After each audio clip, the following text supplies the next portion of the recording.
High রে আপা, তাই বলে এইরকম দজ্জাল শাশুড়ি এই পৃথিবীর বুকে দেখিনি। এই পৃথিবীর বুকে মনে হয় এই একটাই শাশুড়ি ছিল। এতই যন্ত্রণা আর এতই কষ্ট দেয় এই বেটার বউয়ে, সারাদিন রাত খাটে নাই, ভালো মন্দ একটা খাবার পর্যন্ত দেয় না। গাধার খাটুনি খাটে এই বউটা, উঠতে বসতে কথার খোটা, দাঁতের ছাঁচানি। এই বউটা যে কেমন করে সহ্য করে? এমন ভালো ঘরের একটা মেয়ে এই ঘরে আসে, এই মেয়ে দেখে এই বাড়ির সংসার করে খাইলো, অন্য মেয়ের জীবনেও এই বাড়ির সংসার করে খাইতো না। আর স্বামীটাকেও বলি, আরে তুই কি চোখ দিয়ে দেখিস না? দোষ কার? তোর মায়ের না তোর বইয়ের? তোর কি বিবেক বোধ নাই?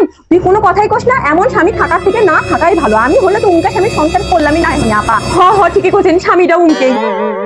হাই আপা, কোথায় এমন যন্ত্রণা এখনকার যুগে কেউ করে? এখনকার যুগে এরকম যন্ত্রণা তো আর হয় না, এগুলো আগেকার যুগে হতো। তারপর কোথায় সে মেয়ের বাড়ি? কোথায়? দেখো, ওই আবার জানেই না। দেখছো? কে তুমি জানো না রাত 8টায় যে সিরিয়ালটা হয় স্টার জলসার, শাশুড়িটা ক্যাঙ্কার করে ব্যাটার বইয়ের জ্বলায়? তুমি কিছুই জানো না? তুমি কোন দেশে থাকো? দেখছেন আপা, দেখছেন? কোন দেশে থাকে কিছুই জানো না।